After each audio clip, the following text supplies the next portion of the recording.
Welcome, everyone. I know that people are still joining. We're also used to Zoom these days. I don't even need to go through takes a minute for people to come in. You're all very welcome. And we'll allow people to come in and I will make a start.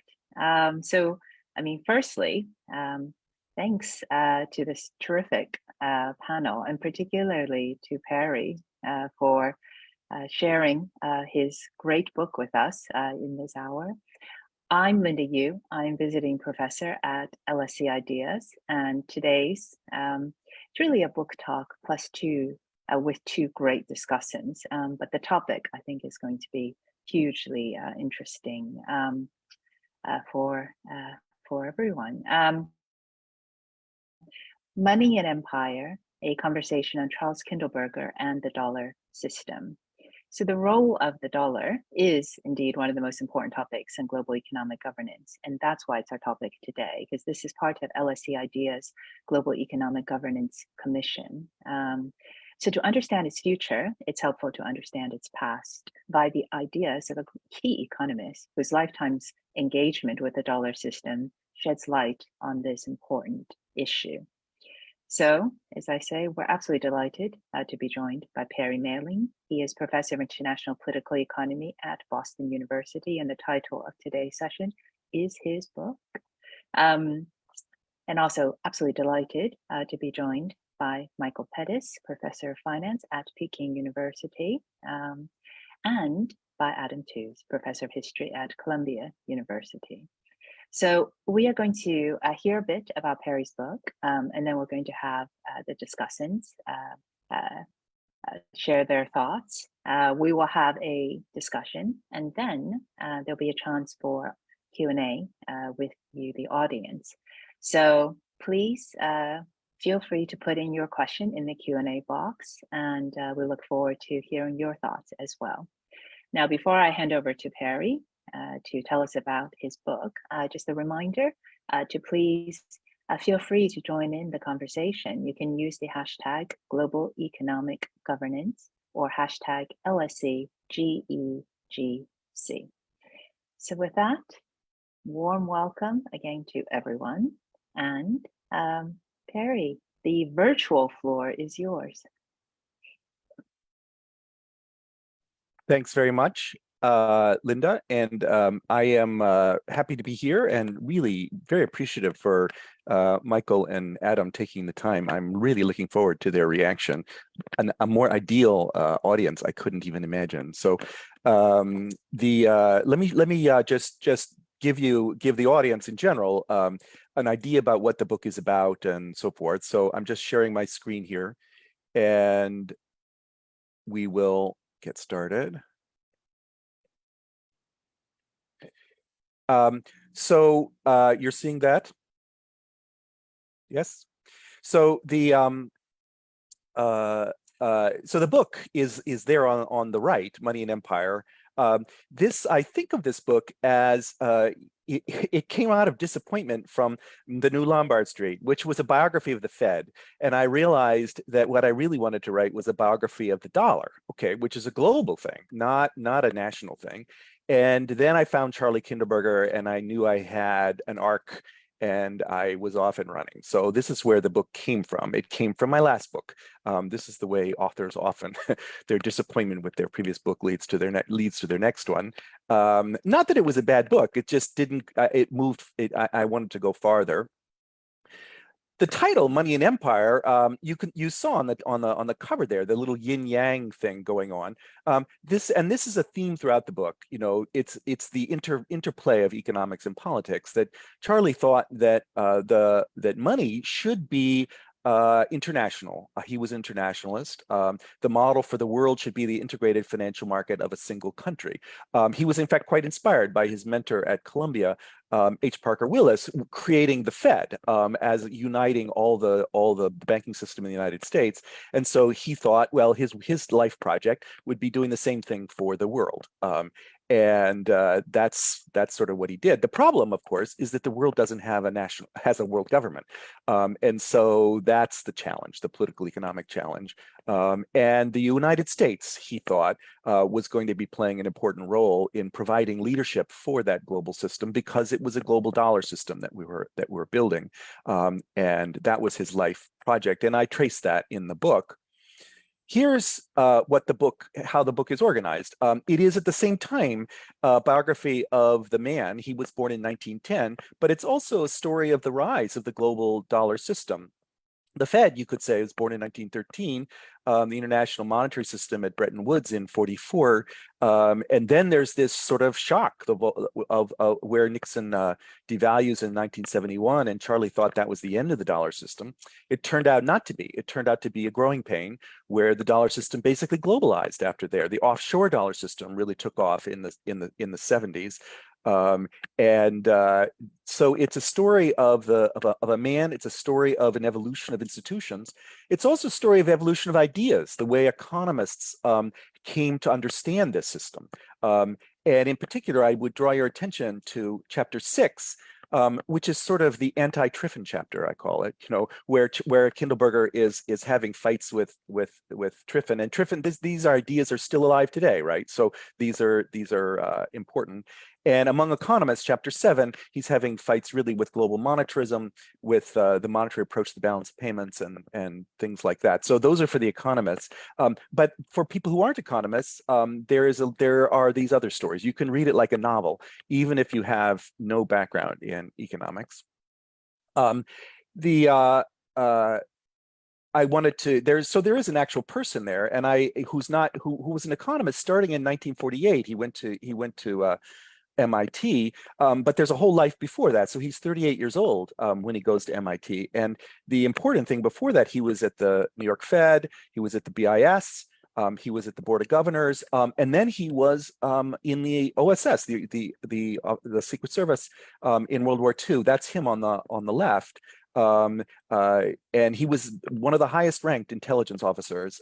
And I think that was a very formative thing. His unusual way of doing economics, I think, came from that formative experience where you have to give advice to the generals, even if you don't have complete information. You have to pick a few little things and say, well, here's where I think the Germans are building their planes. Go bomb there. That was his job there. And the one on the right, this is him after retirement when he's writing the books that he's famous for. The economic history books are almost all produced after 1976 when he faced mandatory retirement. This is his chicken coop in the backyard of his house in Lincoln, where he wrote these books on a manual typewriter. So this is to give his sense of his character. It's a story of resilience, actually, not just resilience of the dollar system, which I already mentioned, that we thought it was dead and it came back, but actually resilience of an intellectual career. Okay, there are a lot more obstacles he's faced than you might realize. He was a WASP, and so he wouldn't complain about this.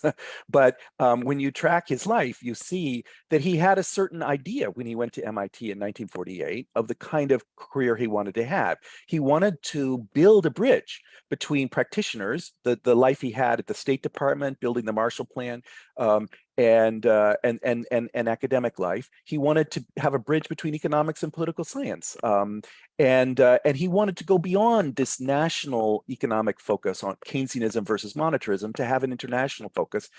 The dollar shortage, 1950, is the book that he got tenure for, is basically a justification of the Marshall Plan, is what it is. And he was going to write more stuff like that, but he lost his security clearance in 1951. This is McCarthy. This is one of the highest intelligence officers in the United States, and he lost his security clearance, and he couldn't get it back. And so he couldn't work for the government. He couldn't get grants. He couldn't do the life he wanted to have. So he had to figure out something else. In some ways, that's why he became an economic historian, that the data he was using is the data generated by the economic historians. He really did not want to get get tangled up in these fights, but along comes Triffin, and he feels he gets pulled into this. And Europe and the Dollar in 1966 is really a response to Triffin. MIT is turning into the most important economics department in the world. Okay, it was not so in 1948 when he joined. Okay, and it's focusing on this really mathematization and econometrics and all of this. Charlie didn't really have any of those tools in his kit, so he becomes sort of sidelined at MIT. And he pushed into administration even. And he responds by writing another book, World in Depression, which starts off this series of economic history books. His best friend and intellectual collaborator, Emile Dupre, he was hoping would carry the torch on economic policy, but he had a stroke and died shortly after that. So Charlie got drawn into that, and that led him to writing this series of essays. It was published in International in this collection of essays. And then he's forced to retire in 76. He has to make some money. He writes Manias, Panics, and Crashes, which is in print today in the 8th edition. So this is a story of resilience and duty, that he is continuing to push the ball uphill no matter what happens to him. And he ultimately winds up, I propose, basically writing 2 monetary treatises. The International Money, a collection of essays, 1981.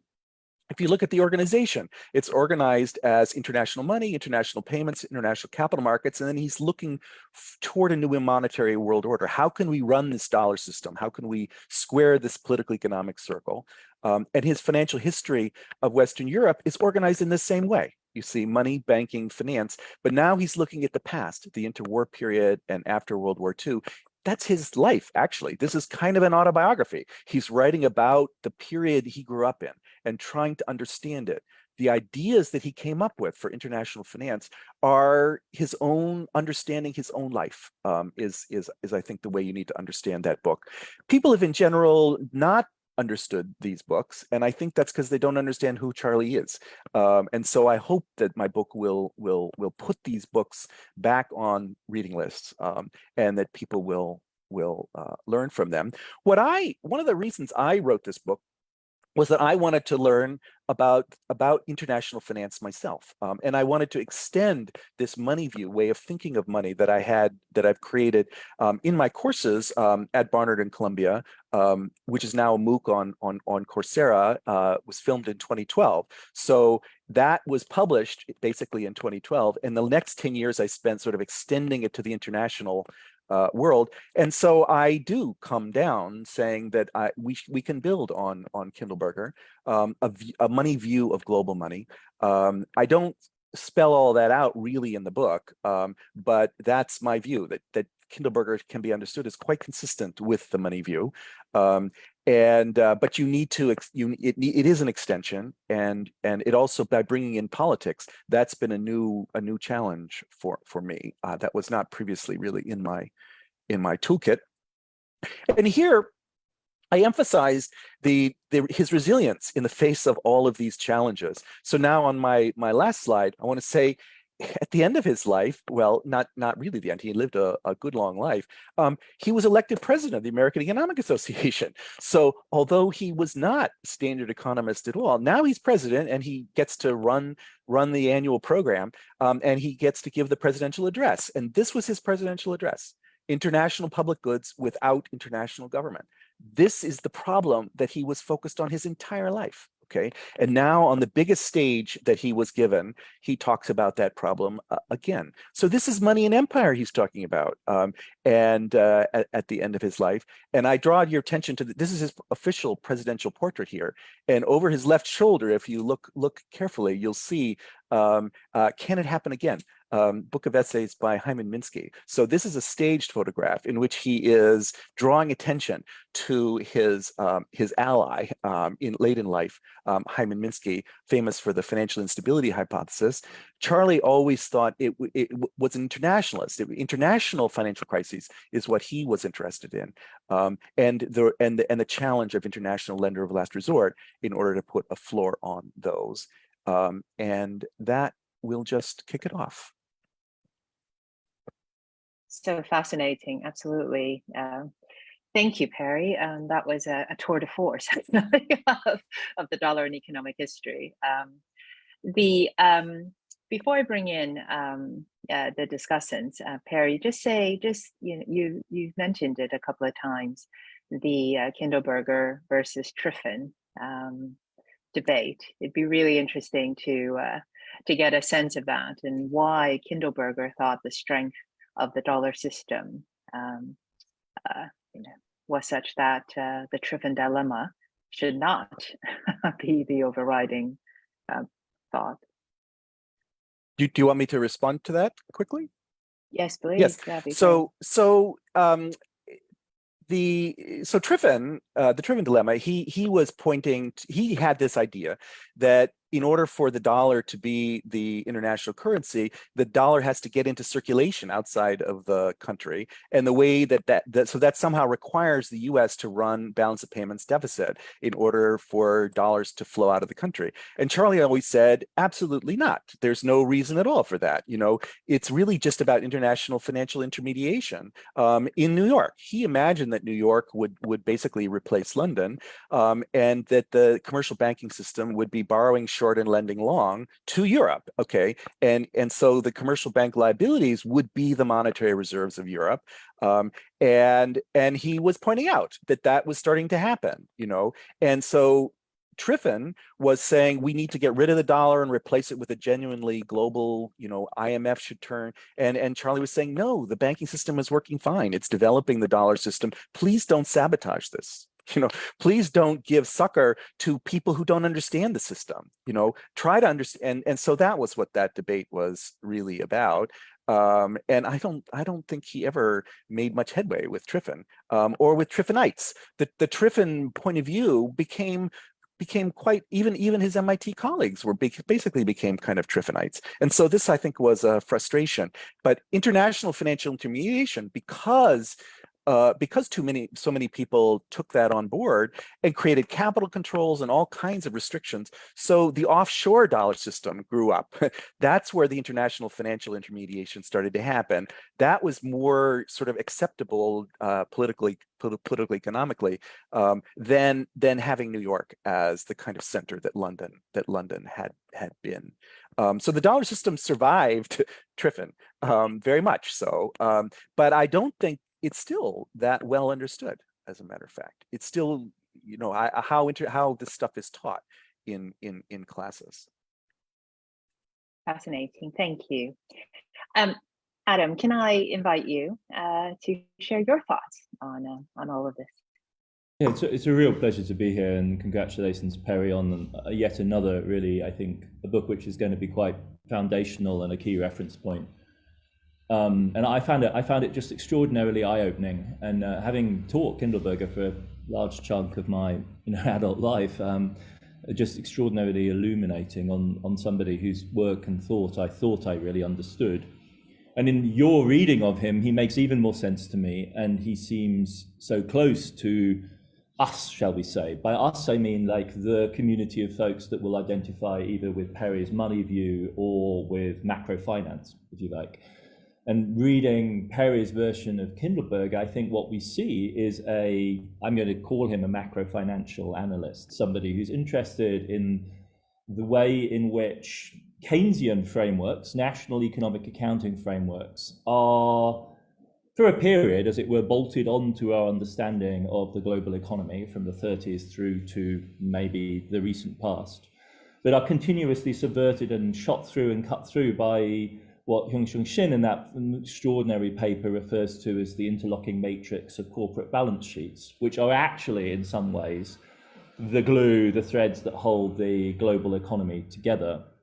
And one way I read Perry is saying, is that Kindleberger had a deep understanding of this, because essentially he starts from an analog, which is the emergence of the integrated American national monetary system, which takes place at a remarkably late day. And I thought some of the really illuminating sections here about the way in which World War I speeded up the integration of the American financial system. And Kindleberger's sort of model is that will be the future trajectory of the global financial and monetary system organized around the dollar.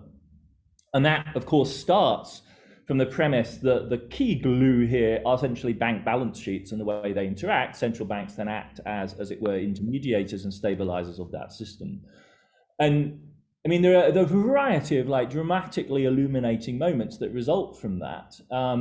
For me, like that killer line where you say that, you know, Kindleberger's replacement is Dornbusch, you know, and at that point, Kindleberger's cosmopolitan view of the global financial system as essentially, in Shin's terms, the interlocking matrix of corporate balance sheets is displaced by open economy macro, which sees the world as exactly as Shin describes it in that paper, a series of island economies are linked by current accounts, essentially with maybe the balance of payments tacked on, but essentially a national framing of the economy. And Kindleberger is, in those terms, described as the loser of a historic battle.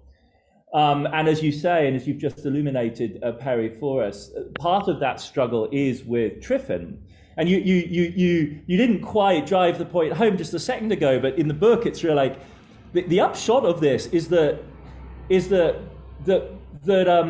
Bretton Woods doesn't die by suicide. I mean, Bretton Woods is essentially killed by the dysfunctional Keynesian misreading of balance of payments dynamics in the 1960s, which dictate a series of strategies of short-run capital flow control to prevent gold leaking around the system, when in fact money leaking out into gold ought not to be a problem in a well-established monetary system, because who would swap money for gold really? If the choice is really between dollars and other monies, you can stop worrying. So gold is sort of a red herring. It's turned into this fetish in the 1960s, and the consequence of that are a series of regulatory moves driven by the Keynesian dominance of the 60s around the Kennedy administration and Johnson administrations, which then drive private finance into destabilizing offshore shadow banking and Eurodollar markets, which are fully outside any kind of effective government control. And that's what blows the system up. So it's a really revisionist, fantastically interesting take on not, as it were, just the intellectual biography of Kindleberger, but an eye-opening and illuminating view, an alternative perhaps to Friedman's jaundiced skeptical view on Bretton Woods, who always from the very beginning favored flexible exchange rates. And Kindleberger is always from the very beginning advocating, no, a coordinated cosmopolitan interconnection of private balance sheets with a Bagehot-style central bank superintending the entire thing as a lender of last resort. And so then also you have this wonderful twisting irony in which Kindleberger looks as though he's lost the game, because the system as he knows it is killed by what he calls the crime of 71 and Nixon's nationalist decision to devalue the dollar and so on.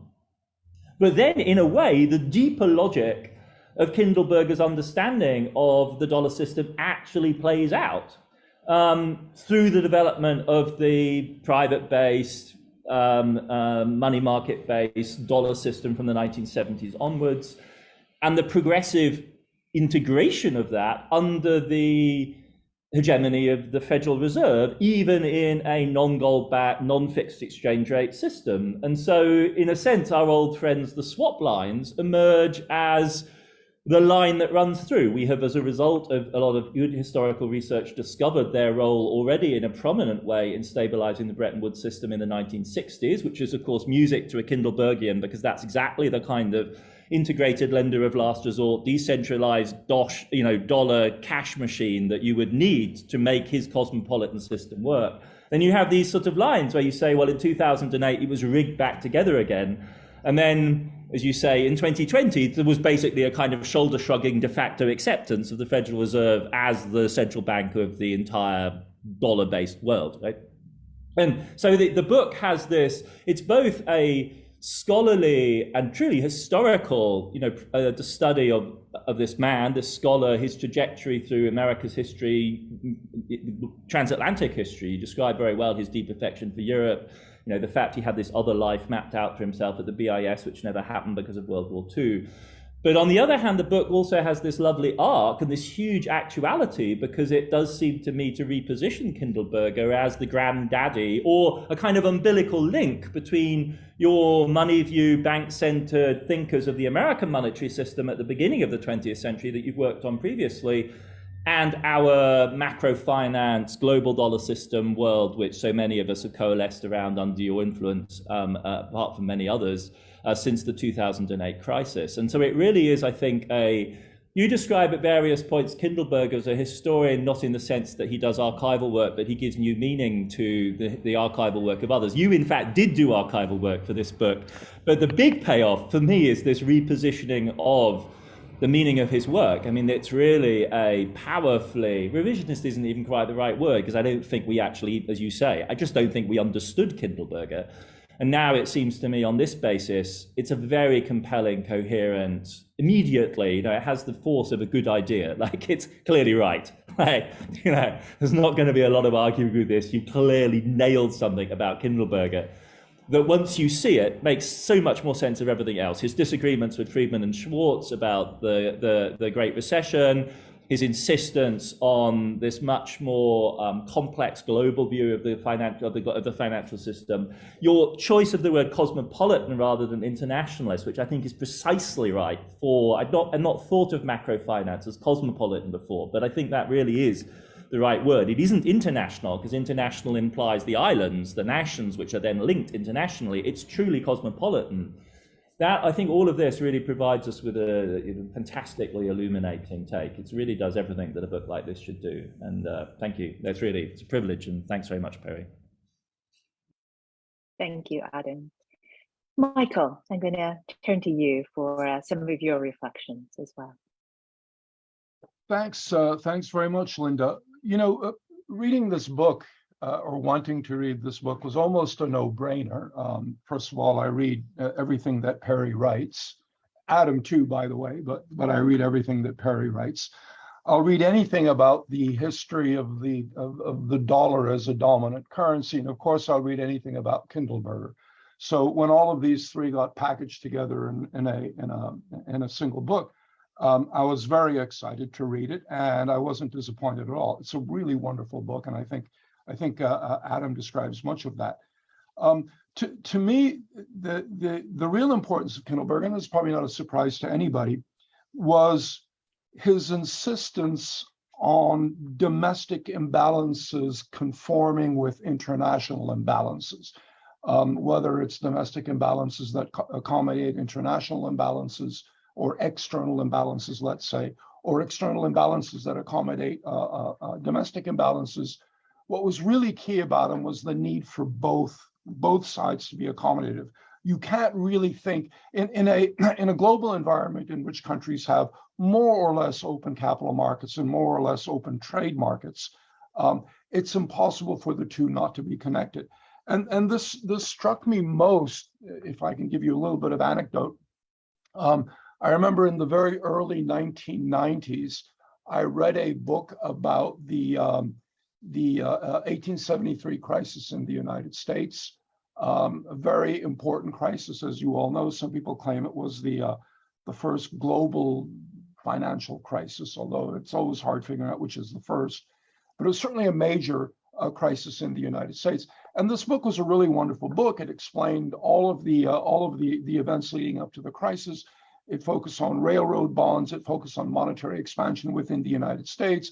It focused on greenbacks, the impact of the Civil War, et cetera, et cetera. A wonderful book, but it never really mentioned the outside world. It focused exclusively on the United States, except I remember there were a few references to the impact of the collapse of American banks on the British money markets.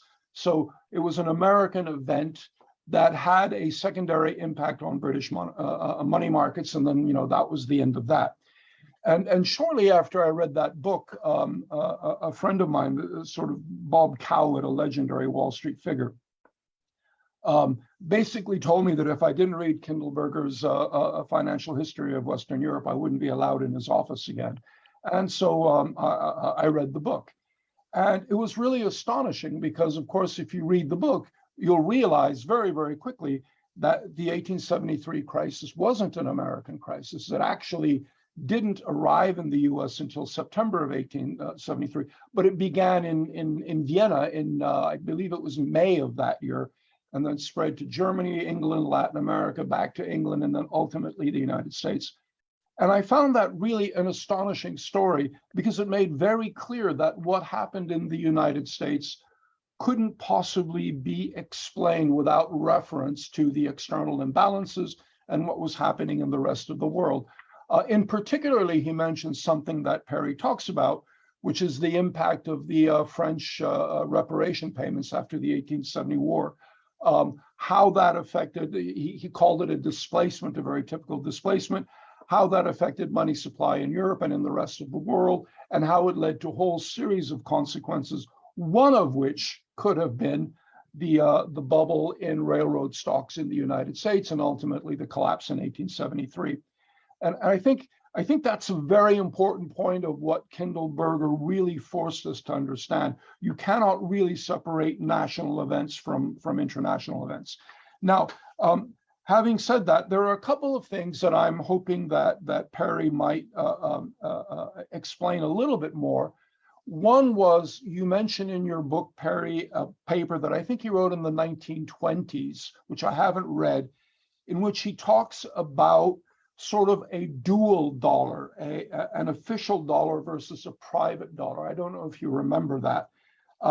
But it struck me as a little bit like a distinction between an onshore dollar and an offshore dollar. And that's something that we used to have until basically the early 1980s, the euro dollar versus the domestic dollar. And I'm very curious to know what Kindleberger, how he approached it and how he thought about that.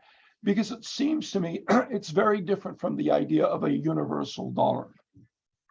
The other point that I will bring up, and here I'm glad Linda started us off on it, is this whole debate between Triffin and Kindleberger. I'm nervous about saying this in this company, but I suspect that Triffin wasn't wrong. I think that there was a very important point he made. I think, if I were to disagree with Triffin, I would argue that his focus was on the use of the dollar undermining the credibility of the dollar. I think of it quite differently. I think for the dollar to be the dominant reserve currency, the way the world acquires dollars is through a U.S. current account deficit, and I think that has very harmful impacts on the U.S. economy. Impacts that could be absorbed when the U.S. was a much greater share of the global economy, but an impact that I think is increasingly difficult to absorb. And what I would argue is it's not so much that Triffin and Kindleberger were completely opposed. What I would argue is that they can be resolved perhaps through Mundell's optimal currency idea, which I didn't know, but Perry discusses in the book, and it seems like to a certain extent maybe Kindleberger would have agreed with this, that the real impediment to the global use of the dollar as a single currency is really what Mundell would have called the impediments to an optimal currency zone, the lack of a mechanism, of a balancing mechanism that allowed adjustments in various parts of the world to be done either through capital mobility, labor mobility, or fiscal transfers. But anyway, let me stop there because I think that's a lot, and return it to you, Linda. Fantastic. Thank you so much, Michael. Perry, I'm going to come back to you just to pick up any comments that you would like from what Michael and Adam have highlighted. And before we continue our discussion, just a reminder to the audience, I can see questions have already been put in. You've got some instructions on how to put in your questions in the chat box to look at your name, your affiliation, and we will come to that in a bit. And again, please use the hashtags and the Twitter handles and the various things which are all in the chat, and it's a bit easier for you to read it than for me to enunciate it. So with that, Perry, let me hand back to you for some comments. And then, as I said, a lot of the questions are about the present day, and I want to try and bring in a bit of history and then to the present day, talking about sterling dollar, Chinese RMB, and dollar to bring in Mike, Adam, and Michael as well. But Perry, before I get you to comment, can I just say I love this quote. I loved your book, and I really love this quote where you describe how Kindleberger was positioned, and you quote Alec Cairncross, who said he's positioned between the priestly who live in clouds of theory and the lay brethren in Washington, Whitehall, and elsewhere who do battle in the corridors of power. That's actually a great quote, and it's a terrific position, I think, to occupy, particularly on this issue, but probably generally for economics in general. But Perry, let me hand back to you if you want to add any thought. Yeah, well, as I say, in 1950 or 1948, when he went to MIT, that was Charlie's idea. He wanted to have that life between the lay brethren and the academic cloud spinners. So Cairncross had the life that he had wanted to have himself. So let me. Well, there's so much to respond to here, and I want to make sure that we get to questions. So let me just be very brief. I'm very glad to hear Adam say that he views Kindleberger now as the granddaddy of the money view macrofinance movement.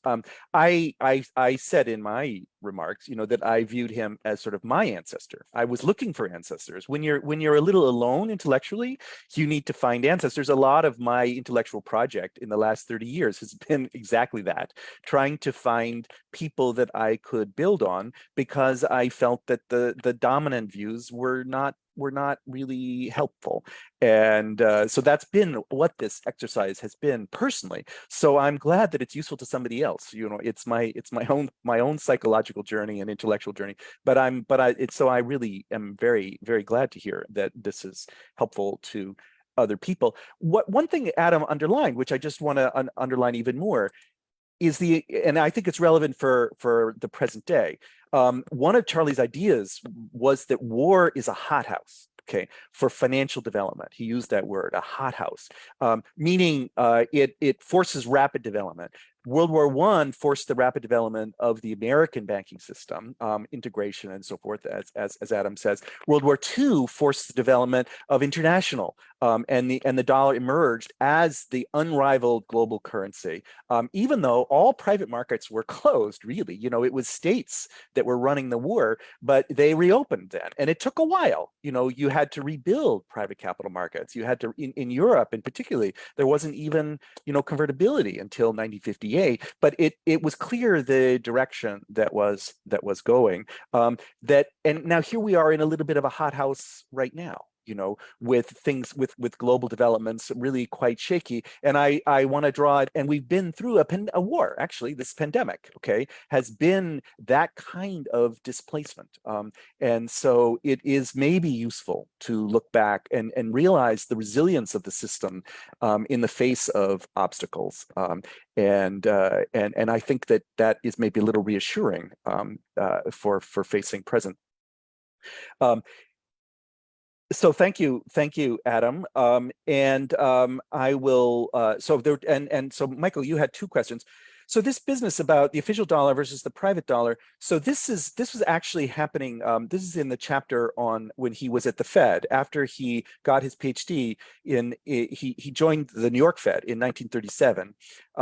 And this was the time when the tripartite agreement was created, which was an attempt to stabilize the dollar against the pound sterling and the French franc on a 24-hour basis. So it's the beginning of sort of central bank cooperation.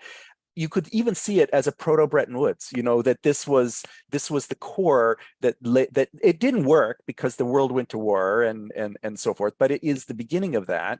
And he's toying around with ideas for how can we let balance of payments pressures, show themselves in a private price of the dollar while we maintain official stability of the exchange rate. These are, I don't know that this mostly comes out of the archives. These were memos that he wrote inside the New York Fed. And so a lot of what I'm trying to show in this book, I mean, Adam is right. This is done on archival. There's 50 boxes at MIT and also at the Truman Library that I worked my way through. And these are sort of origins of his later thinking. When he went to war, he kind of, was very focused on winning World War II. So he kind of forgot a lot about that formative stuff, and but it was already in his brain. So it was recreated after World War II. He forgot that he was a key currency man before World War II, and but it's true, he was. If you look in the archive, you can find his own intellectual development. He forgot or denied the influence of Henry Parker Willis because Henry Parker Willis got a bad name as a real Bill's doctrine guy. And so I had to excavate all that and say, well, here's actually what his intellectual framework was. So I think there's a little tension here between sort of Adam's interpretation of the book about that this is that the Keynesians that Bretton Woods was killed by a dysfunctional Keynesian misreading. Okay, this is Adam's quote. So this is now answering the second question.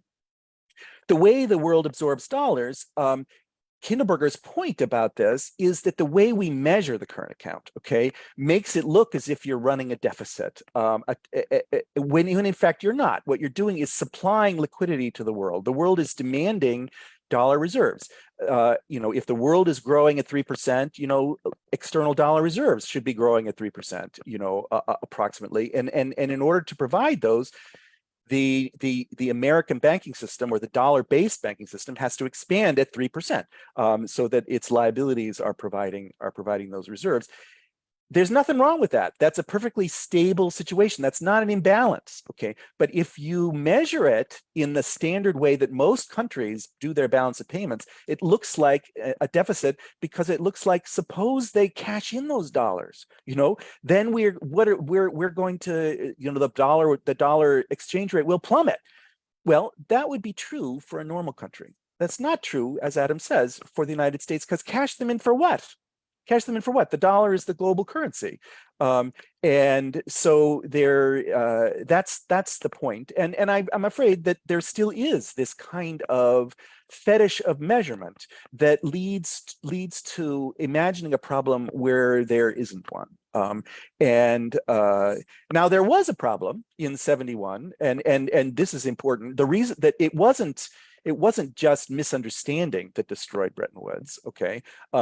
There was a problem in coordination of macroeconomic policy, that Nixon wanted to get reelected, okay? And he wanted the central bank to help him with that. And so very easy monetary policy. And the Germans were freaked out about inflation, and they wanted tight monetary policy. And so there's a mismatch of this macroeconomic policy. And so there became very large flows, out of the United States, low interest, into Germany, high interest. And that did lead to, not 3% normal steady growth, but an overwhelming, and that's what Nixon was responding to in taking the dollar off gold. He wanted the liberty to run an independent monetary policy for election reasons. And you can't have that if you're the global currency. Your monetary policy is global monetary policy, and that's true today too. And we're in this period where Powell is tightening, right? U.S. monetary policy is global monetary policy, and you can see the periphery getting whipsawed. Crypto was the first, to kind of collapse, but it's now the emerging markets. So this global character of the dollar is important to appreciate for current times. And there are lessons from these past experiences for present. That's a great thank you both, Harry. Yeah. Could I follow up? Because I apologize, but I think this has to do with current events, and I know you want to sort of move into current events. So the point that I would want to make is, that's why I said Triffin was worried about credibility, and I agree with you. Credibility is not really the issue. So maybe we can talk about a neo-Triffin position, and that is that the role of the dollar as reserve currency, as the counterpart to current account surpluses elsewhere, puts it in a very special position, because it allows countries, living in China, I focus particularly on China, it allows countries to do the sort of things that Keynes was very worried about in Bretton Woods, which is to have in place policies that generated permanent surpluses and forced the adjustment onto the deficit countries. And Keynes's argument was that was an implicitly deflationary process, which is why he was opposed to the use of the dollar as a dominant currency, similar to Triffin, but not so similar to Triffin, because his focus, I think, was particularly that it was deflationary, that it was the US that would have to adjust, or the US, the UK, any of these countries that are net absorbers of excess savings. So to me, that's why this is such a relevant issue, because we still face the issue today. You have a number of countries that run large persistent surpluses, which in theory isn't really possible, and yet it happens.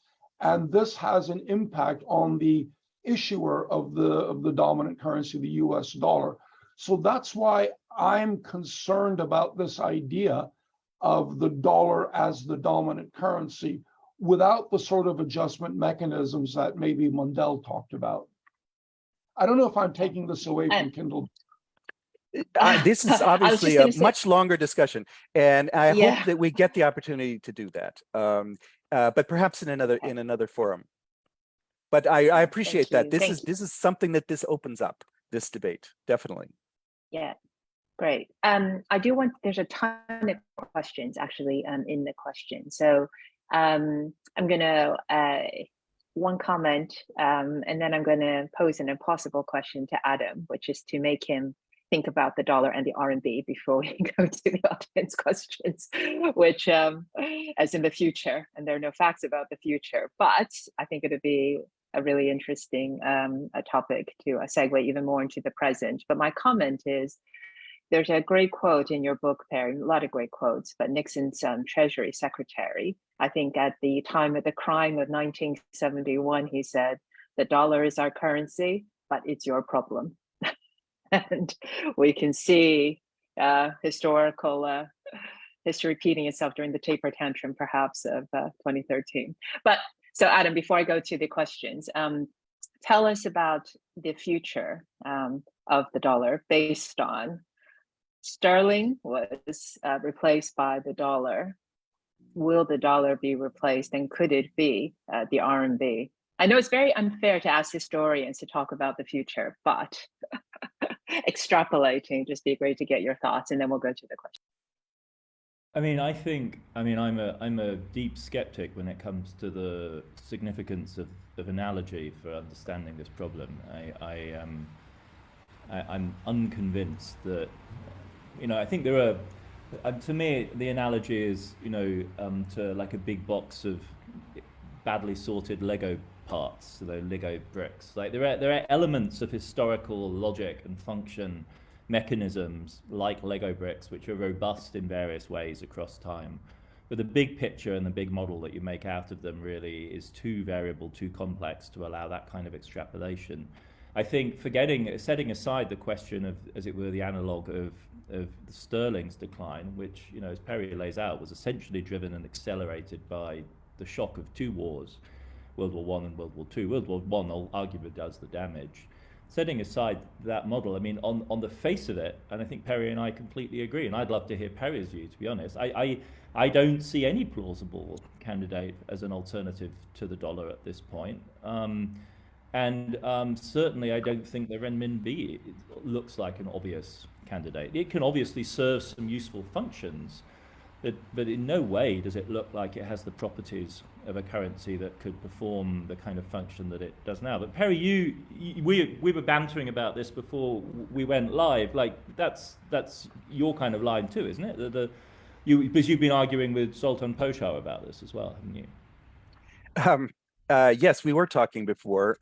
So just 2 days ago, I had a little debate with Zoltan Pochar, who is in fact arguing that that we're moving toward a bipolar system at least, and that the dollar is therefore going to be in relative decline, is I think his position, and that the replacement will be, in his view, commodity reserves, because we've discovered that supply chains are much more fragile, and so we need to build in more robust reserves, also gold reserves, and also RMB. That's his argument, that those three are going to rise. And my response to him then, this was on the Odd Lots podcast, which is I think going to be out on Monday. You can see it. My response to him was, well, I certainly agree that the pandemic showed that our global supply chains were excessively fragile and excessively optimized. And so we are going to get more focus on building some resilience there. Perhaps there'll be some reshoring too. But I don't see that has any particular implication for the dollar system. And certainly not for gold. We see now gold is in fact falling as relative to the dollar, not the other way around. Okay, so the dollar is strong, not weak, as Charlie said in 1966. Okay, when everyone was worried about the dollar collapsing. I think that's true. That's true today. I'll say one more word about that. When the United States, and actually responding to the pressure from Europe, decided to weaponize the dollar, basically taking the reserves of the Russian central bank. From a Kindlebergian point of view, I thought this was kind of appalling, and that this is a public good, right? And the U.S. is supplying this public good, and if the United States says, "Oh, we're going to stop supplying this to people we don't like," well, that's a problem. That's a problem, and it does make. I saw in the Q&A a number of people asking questions about this. That it is a challenge. I hope that this isn't a precedent, and that we continue to do that. I think it's not such a good idea. What we've also discovered, which I would have told the White House if they asked me, we those who know how World War II finance worked, we know there's lots of ways. If two countries want to trade with each other, you don't let them use the dollar system, it doesn't matter. They'll find workarounds. And they are finding workarounds. And so what's really happening is really maybe an attempt to break the world into trading blocks. That's something that might be happening. What that will do for the dollar remains to be seen. It's an unfortunate development. I think particularly for the global South, and it's so wars have hothouse consequences, and we don't know what they are. One of the hothouse consequences we're experiencing now is we do everything on Zoom now, right? And even when the pandemic is over, I think we would not have had this book talk. Okay, if I had to fly to London to do this, I think I wouldn't have done that.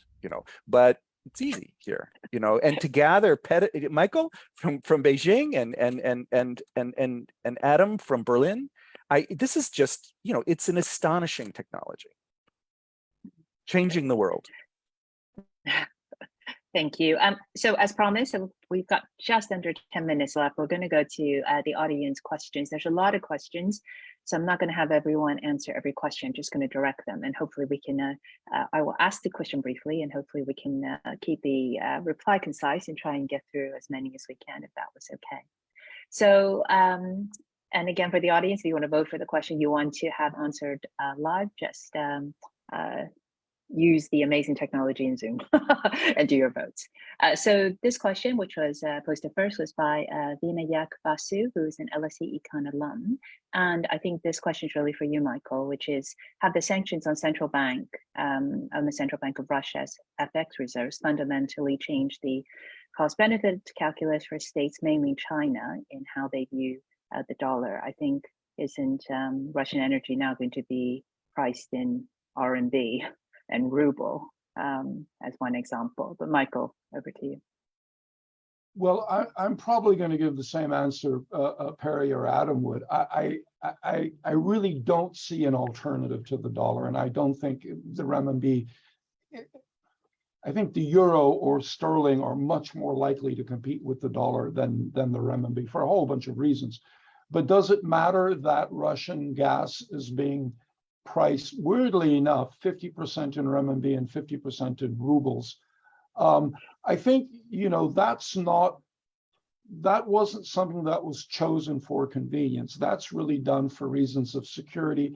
And I think it's pretty well understood that there's a significant cost for both sides. To the extent that the Russians acquire renminbi, that puts pressure on China. What do they do with the renminbi? They can do nothing, allow the renminbi to strengthen, and end up with a reduction in their trade surplus that corresponds to the Russian surplus. For a whole bunch of reasons that I won't get into, China can't do that. Alternatively, they can simply recycle Russian purchases of renminbi into Chinese purchases of dollars or euros or whatever else, which has monetary impacts domestically in China, which they also don't want. So I think this is a very unsatisfactory solution to a serious problem for both countries, but in no way it really affects the role of the dollar internationally. Thank you, Michael. Next question, Perry, I'm going to actually put to you from Mehrling, who's an LSE student. So we've touched on already some parts of it, but do you see the arrangements that we've just been describing about using ruble, yuan, potentially rupee, expanding to emerging economies, and would this credibly weaken the status or influence of the dollar? So let me link that to the previous question a little bit, which was sort of about FX reserves. We're seeing some diversification of FX reserves that maybe is a consequence of taking the central bank of Russia's reserves. But watch what's happening. People are diversifying into yen, but then they're swapping with private counterparties into dollars. So economically, they're still holding dollars, really. It's just they're worried about the power of the state to steal your reserves, okay? And they would rather have a private counterparty than a state counterparty. That's sort of what's interesting to happen. So this is like the offshoring. This is like the offshoring that we saw after 71, when Nixon said, oh, the US is going to be a really unreliable counterparty. So they looked for private counterparties. So I think this is actually part of the growth of the global dollar system, not a part of the contraction.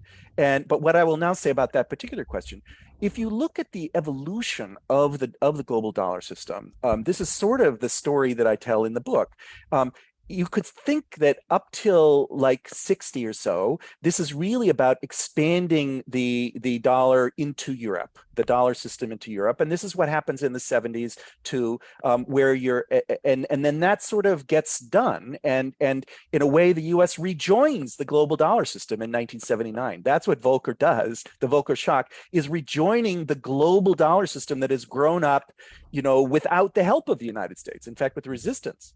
But then the next growth is in Asia. And the Asian financial crisis is really about that, about bringing that in. And what's happened since the global financial crisis of 2009, okay, is extension to the global South. With zero interest rates in the North, pension funds are looking for positive yield somewhere. And all of the global South has been entering global capital markets really for the first time. Global dollar capital markets tapping very readily.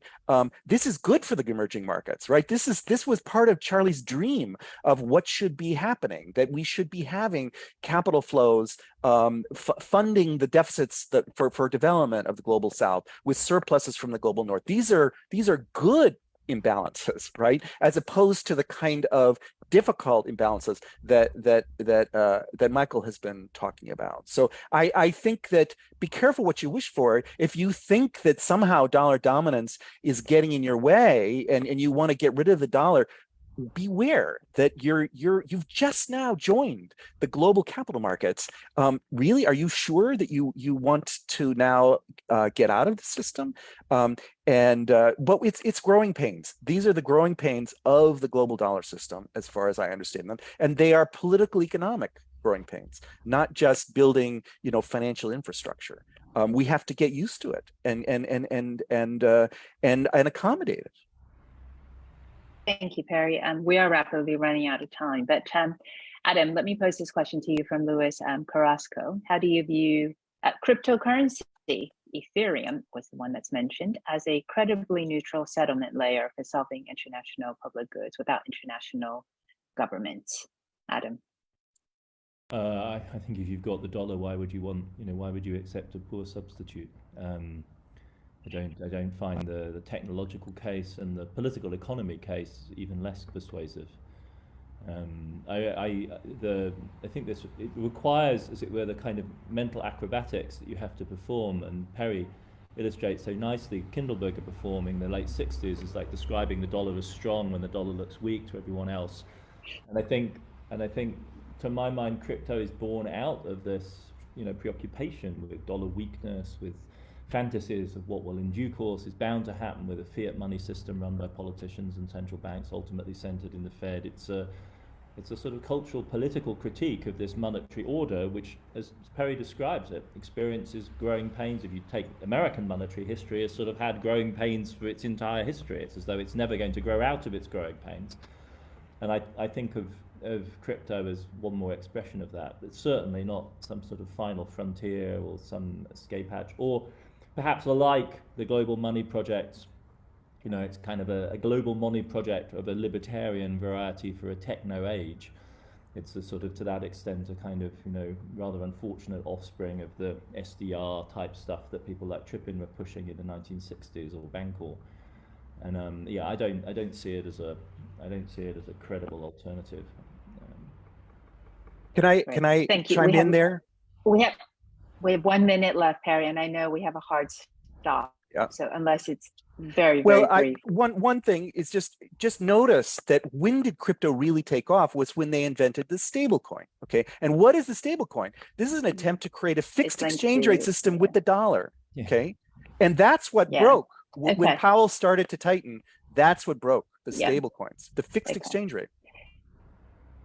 Thank you. We could really go on, but unfortunately we are out of time, and I know we have a hard stop. So I'm actually just going to ask for a show of hands from the panel as the final thought.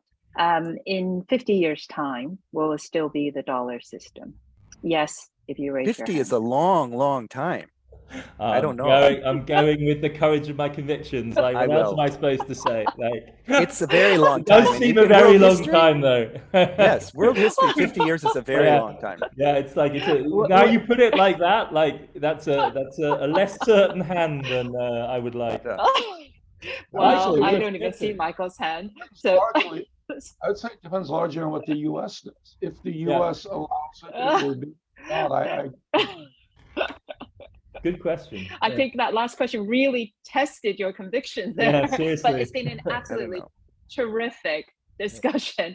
And I'm sorry we didn't get through all the questions, but the questions were also absolutely great. It is really just a terrific book. I urge everyone to pick up a copy and to make it a staple in your on your bookshelf. And a huge thanks to Perry Mehrling for writing the book and to spending the time to share with us insights from the book and for a wonderful discussion. And thanks so much to Adam and to Michael for being themselves great discussants, hugely interesting thoughts, and it's been a fantastic hour.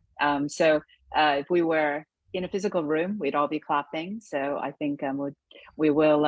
I'm sure you'll know that we've had a huge number of participants, and your virtual hand. I hope you can hear the virtual hand clapping for you. So thanks everyone, and for joining us, and thanks a huge amount to the LSE Ideas team, Julia, Stephen, and Dominic for putting this together. You're always fantastic. And everyone, goodbye. Have a brilliant day, and go buy the book. Thank you very much. Thank you very much. See you.